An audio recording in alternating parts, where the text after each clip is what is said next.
ایک ایسا ملک جس نے کبھی بھی اپنی عزت اور وقار کا سمجھوتا نہیں کیا، جو تیل اور قدرتی گیس کی دولت سے مالا مال ہے، لیکن عالمی دباؤ کے شکار کی وجہ سے وہ اس قدر فائدہ نہیں اٹھا سکا۔ جہاں 300 امریکی ڈالر رکھنے والا مالدار سمجھا جاتا ہے، جس کو تاریخ میں فارس کہا جاتا تھا، آج اس کو ایران کہتے ہیں۔ آج کی اس ویڈیو میں ہم جانیں گے کہ ایک آدمی کتنی بار ایران کا صدر بن سکتا ہے۔ وہ کون سا صدر تھا جس نے امریکہ سے پنگا لیا؟ وہ کون سی وجہ ہے کہ امریکہ آج تک ایران کا دشمن ہے اور اس پر بار بار حملے کرتا ہے؟ ایران میں سپریم لیڈر کیا ہوتا ہے؟ اس کا انتخاب کیسے ہوتا ہے؟ ایرانی کیسی زندگی گزار رہے ہیں؟ ان کی ثقافت اور روایات کیسی ہیں؟ آج کی اس ویڈیو میں ہم یہ سب کچھ دیکھیں گے۔ ایران کا سرکاری نام اسلامی جمہوریہ ایران ہے۔ ایران کی تاریخ بہت وسیع اور دلچسپ ہے۔ قدیم زمانوں میں جہاں پر فارسی سلطنتیں قائم رہیں، خاص طور پر ہاگماشی سلطنت کو دنیا کی عظیم سلطنتوں میں شمار کیا جاتا ہے، جس کے بادشاہ جیسے کہ سارس عظیم اور دارس اول بہت مشہور ہوئے۔ سارس عظیم کو انسانی حقوق کے ابتدائی سوچ دینے والوں میں سے شمار کیا جاتا ہے۔ اس دور میں ایران کا اثر و سراغ ایشیا، افریقہ اور یورپ کے بڑے بڑے حصوں تک پھیلا ہوا تھا۔ بعد میں ایران میں اسلام کی آمد ہوئی، جو 7ویں صدی عیسوی میں عرب فتوحات کے ذریعے پہنچی۔ اسلام کے بعد ایران نے اسلامی تہذیب میں اپنا ایک نمایاں کردار ادا کیا۔ فارسی زبان نے عربی کے ساتھ مل کر علمی، ادبی اور سائنسی ترقی میں بہت اہم کردار ادا کیا۔ اس دور میں بڑے بڑے علماء، شاعر اور مفکر پیدا ہوئے، جن میں حافظ شیرازی، سعید شیرازی اور رومی جیسے نام شامل ہیں۔ ان کی شاعری آج بھی دنیا بھر میں پڑھی اور سمجھی جاتی ہے۔ ایران کا جغرافیہ بھی بہت زیادہ وسیع ہے۔ یہاں بلند پہاڑی سلسلے، وسیع ریگستان، سرسبز وادیاں اور خوبصورت شہری علاقے موجود ہیں۔ البرز اور زگرس کے پہاڑی سلسلے ایران کو ایک قدرتی حسن عطا کرتے ہیں۔ اس کے ساتھ ساتھ شمالی ایران، خاص طور پر کیسپیئن سمندر کے قریب علاقے بہت سرسبز اور بارشوں سے بھرپور ہیں۔ اس کی آبادی تقریباً 9 کروڑ کے قریب ہے۔ یہ آبادی کے لحاظ سے دنیا کے 17ویں نمبر پر ہے۔ ان میں سے 90% شیعہ مسلک، 5% سنی مسلمان اور 5% یہودی اور دیگر مذاہب کے لوگ موجود ہیں۔ اس کا رقبہ تقریباً 16,38,195 مربع کلومیٹر ہے۔ یہ رقبے کے لحاظ سے دنیا کے 17ویں نمبر پر موجود ہے۔ ایران میں ایرانی کرنسی استعمال ہوتی ہے۔ یہ کرنسی بہت ہی زیادہ لو ہے اور اسے اپنے ایرانی عوام بھی استعمال نہیں کرتی۔ اگر آپ کے پاس 100 روپیہ پاکستانی ہو تو آپ کو تقریباً 4,70,000 ایرانی ریال ملیں گے، اور اگر آپ کے پاس 100 انڈین INR ہو تو آپ کو 7 لاکھ ایرانی ریال ملیں گے۔ ایران میں لوگ ایرانی ریال استعمال نہیں کرتے، بلکہ تومان کرنسی استعمال کرتے ہیں، جو کہ غیر سرکاری ہے۔ اگر آپ ایران جائیں تو آپ کو اکثر چیزوں کی قیمت تومان کرنسی میں بتائی جائے گی۔ ایران 31 صوبوں پر مشتمل ایک خوبصورت ملک ہے، جس کا ہر صوبہ اپنی ثقافت اور روایات رکھتا ہے۔ یہاں آپ کو پہاڑ، دریا اور خوبصورتی ہر طرف نظر آئے گی۔ اس کے مغرب میں عراق اور ترکی، مشرق میں پاکستان اور افغانستان، شمال میں آرمینیا اور ترکمانستان اور جنوب میں خلیجی فارس واقع ہے۔ ایران میں جمعے والے دن مکمل چھٹی ہوتی ہے۔ جمعے والے دن ایران کے تمام تر مارکیٹس، بینک اور ٹرانسپورٹ مکمل طور پر بند ہوتی ہے۔ اس کے علاوہ کھیلوں کے میدان میں بھی ایران ایک مضبوط کھلاڑی ہے۔ اس کے کھلاڑی اولمپکس اور دیگر مقابلوں میں بے تحاشا گولڈ میڈل جیتا ہے۔ ایران کی معیشت کا بڑا انحصار تیل اور گیس کی پیداوار پر ہے۔ یہ دنیا کے ان ممالک میں شامل ہے جن کے پاس قدرتی وسائل بہت زیادہ ہیں۔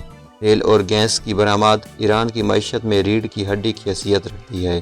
اس کے علاوہ زراعت، قالین سازی اور صنعتیں بھی معیشت میں اہم کردار ادا کرتی ہیں۔ ایرانی قالین دنیا بھر میں اپنی خوبصورتی اور نفاست کی وجہ سے مشہور ہے۔ ثقافتی طور پر ایران ایک بہت ہی امیر ملک ہے۔ یہاں کی زبان فارسی ہے، جو ایک میٹھی اور ادبی زبان سمجھی جاتی ہے۔ ایرانی تہوار نیو سال بہت جوش و خروش سے منایا جاتا ہے، جو کہ بہار کی آمد کی خوشی میں منایا جاتا ہے، اور یہ ایران کی قدیم روایتوں میں سے ایک ہے جو ہزاروں سال پرانی ہے۔ ایران کی موجودہ سیاست ایک اسلامی جمہوری نظام پر مبنی ہے، جہاں حکومت مذہبی اور جمہوری دونوں اصولوں کے تحت چلتی ہے۔ 1979 کے انقلاب کے بعد ایران میں بڑی تبدیلیاں آئی اور بادشاہت کا خاتمہ ہو گیا۔ اس کے بعد اسلامی جمہوریہ ایران قائم ہوا، جس کے رہبر اعلیٰ اور صدر ملک کے اہم عہدوں پر فائز ہوتے ہیں۔ ایران کا معاشرہ روایتی اور جدید دونوں عناصر کا مجموعہ ہے۔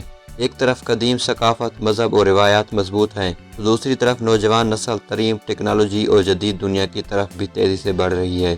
ایرانی نوجوان سائنس، طب اور ٹیکنالوجی میں نمایاں ترقی کر رہے ہیں۔ دوستو تو آؤ چلتے ہیں ایران کے شہروں کی سیر پر۔ تہران ایران کا دارالحکومت اور سب سے بڑا شہر ہے، جو ملک کے شمالی حصے میں واقع ہے اور اپلس پہاڑ کے دامن میں بسا ہوا ہے۔ یہ شہر نہ صرف ایران کا سیاسی مرکز ہے بلکہ معاشی، ثقافتی اور تعلیمی لحاظ سے بھی بہت اہمیت کا حامل ہے۔ تہران کی تاریخ اتنی پرانی نہیں، لیکن روئے جیسے قدیم شہروں کے ساتھ ہونے کی وجہ سے یہ پرانی تہذیبوں کا گہوارہ رہا ہے۔ تہران کو 1796 میں آغا محمد خان نے ایران کا دارالحکومت بنایا، جس کے بعد اس شہر میں بہت زیادہ ترقی کی۔ آج تہران ایک جدید اور مشہور شہر بن چکا ہے، جہاں جدید عمارتیں، وسیع سڑکیں اور جدید ٹرانسپورٹ سسٹم موجود ہے۔ یہاں کا تہران میٹرو مشرق وسطیٰ کی سب سے بڑی اور منفرد میٹرو سسٹم ہے۔ یہاں مختلف عجائب گھر، آرٹس، گھڑیاں اور دیگر مقامات موجود ہیں۔ اس کے علاوہ گلستان محل، آزادی ٹاور اور میلاد ٹاور بھی شہر کی پہچان سمجھے جاتے ہیں۔ مشہد ایران کا دوسرا بڑا اور مقدس شہر ہے، جو ملک کے شمال مشرق میں واقع ہے اور یہ مذہبی لحاظ سے ایران کا ایک اہم شہر تصور کیا جاتا ہے۔ مشہد کی سب سے بڑی پہچان امام علی رضا کا مزار ہے۔ ہر سال لاکھوں زائرین ایران اور دنیا کے مختلف ممالک سے یہاں زیارت کے لیے آتے ہیں، جس کی وجہ سے یہ شہر ایک اہم مذہبی اور سیاسی مرکز بن چکا ہے۔ تاریخی لحاظ سے مشہد پہلے ایک چھوٹا سا قصبہ تھا، مگر امام رضا کی شہادت کے بعد اس کی اہمیت میں بے حد اضافہ ہوا۔ لفظ مشہد کا مطلب ہے شہادت کی جگہ، جو اس واقعے کی طرف اشارہ کرتی ہے۔ وقت کے ساتھ ساتھ یہ شہر ترقی کرتا گیا اور آج یہ ایران کا سب سے بڑے شہروں میں شمار ہوتا ہے۔ مشہد نہ صرف مذہبی بلکہ ثقافتی اور تعلیمی لحاظ سے بھی اہم ہے۔ یہاں مختلف تعلیمی ادارے موجود ہیں۔ اب بات کرتے ہیں اصل پوائنٹ کی، امریکہ ایران پر حملے کیوں کرتا ہے؟ دوستو، امریکہ اور ایران کے درمیان کشیدگی اور دشمنی اچانک شروع نہیں ہوئی، بلکہ اس کی جڑیں کئی دہائیوں پرانی تاریخ میں موجود ہیں۔ یہ معاملہ تب شروع ہوا جب ایران کا ایک وزیر اعظم، جس کا نام تھا محمد مصدق، اس نے تیل کی صنعت کو قومی تحویل میں لیا، جس سے مغربی ممالک خاص طور پر امریکہ اور برطانیہ اس سے شدید ناراض ہوئے۔ دونوں ممالک نے مل کر محمد مصدق کی حکومت کا تختہ الٹ دیا اور اس کی جگہ محمد رضا خان پہلوی کو ایک مضبوط حکمران کے طور پر وزیر اعظم منتخب کیا۔ اس کے بعد 1973 میں ایرانی عوام نے شاہ کے خلاف بغاوت شروع کر دی اور اسلامی نظام قائم کیا۔ اس کے بعد ایران نے امریکہ کو اپنا دشمن قرار دے دیا، کیونکہ امریکہ شاہ کی حمایت کر رہا تھا۔ اسی سال ایک اور بڑا واقعہ پیش آیا۔ ایرانی طالبان نے تہران میں امریکی سفارت پر قبضہ کر لیا اور 52 امریکیوں کو 444 دن تک جگمگا رکھا۔ اس واقعے کے بعد دونوں ممالک کی سفارتی تعلقات مکمل طور پر ختم ہو گئے اور دشمنی کھل کر سامنے آ گئی۔ 1980 اور 1988 کی ایران اور عراق جنگ میں امریکہ نے کھل کر ایران کی مخالفت کی اور عراق کی حمایت کی، جس کی قیادت صدام حسین کر رہے تھے۔ یہ بات ایران کو مزید ناگوار گزری اور دونوں کے حالات مزید کشیدہ ہو گئے۔ 1990 کی دہائی سے امریکہ نے ایران پر مختلف اقتصادی پابندیاں لگائی، خاص طور پر ان کے جوہری پروگرام کی وجہ سے۔ امریکہ کو خدشہ تھا کہ ایران ایٹمی ہتھیار بنانے کی کوشش کر رہا ہے، جبکہ ایران اس کی تردید کرتا رہا۔ اس کے بعد ایران کے جنرل قاسم سلیمانی کو امریکہ نے 2020 میں ایک ڈرون حملے میں شہید کر دیا اور اب 2026 میں آیت اللہ خامنائی کی شہادت کے بعد دونوں ممالک میں کشیدگی اور زیادہ بڑھ گئی، اور یہی وجہ ہے کہ پچھلے 50 دن سے امریکہ اور اسرائیل ایران میں مسلسل حملے کر رہے ہیں۔ ایران میں انتخابات کا طریقہ دوسرے ممالک کی نسبت بہت مختلف ہوتا ہے۔ ان کا ایک ایسا ادارہ ہوتا ہے جس کا نام ہے گارڈن کونسل، جو الیکشن سے پہلے امیدوار کو چیک کرتا ہے۔ جسے یہ منظور کرتا ہے وہی الیکشن لڑ سکتا ہے۔ عوام ووٹ دے کر صدر کا انتخاب کر دیتی ہے اور اس کے صدر کی مدت 4 سال ہوتی ہے، اور ایک آدمی 4 سال سے زیادہ ایران کا صدر نہیں بن سکتا۔ صدر سے اوپر ہوتا ہے سپریم لیڈر، جس کا انتخاب مجلس خیبر کرتی ہے۔ یہ علماء پر مشتمل ایک ادارہ ہوتا ہے جو سپریم لیڈر کا انتخاب کرتا ہے۔ ایران میں ایک نہیں بلکہ 2 فوجیں مل کر کام کرتی ہیں۔ ایک ان کی باقاعدہ فوج جو دوسرے ممالک کی طرح ہوتی ہے، اور ایک خاص فوج جس کا نام ہے پاسداران انقلاب۔ یہ ایک خاص اور طاقتور فورس ہے جو انقلاب کے بعد بنائی گئی۔ یہ 3 شاخوں پر مشتمل ہوتی ہے، ان میں زمینی، بحری اور فضائی یونٹس شامل ہیں۔ یہ ایک رضاکار فورس ہے، عام شہری بھی اس میں شامل ہو سکتا ہے۔ ایران کی فوج کا سب سے بڑا سربراہ ہوتا ہے سپریم لیڈر۔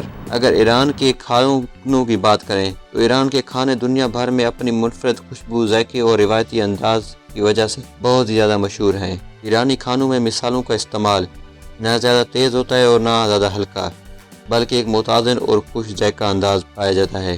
یہ ایران کا سب سے مشہور کھانا ہے۔ یہ گوشت کو مثالوں کے ساتھ سیخ لگا کر کولوں پر گرے کیا جاتا ہے۔ اس اسے چاول اور روٹی کے ساتھ کھایا جاتا ہے۔ گورما سبزی، یہ ایک روایتی ایرانی سالن ہے جو مختلف سبزیوں اور گوشت سے تیار کیا جاتا ہے۔ اس کا ذائقہ بہت خوشبودار اور خاص ہوتا ہے۔ اس کے ساتھ اب مجھے لازمی بتائیں کہ آپ کو ایران کا سفر کیسا لگا اور ہماری اگلی ویڈیو کس ملک پر ہونی چاہیے۔ اب تک مجھے دیجیے اجازت، اللہ حافظ۔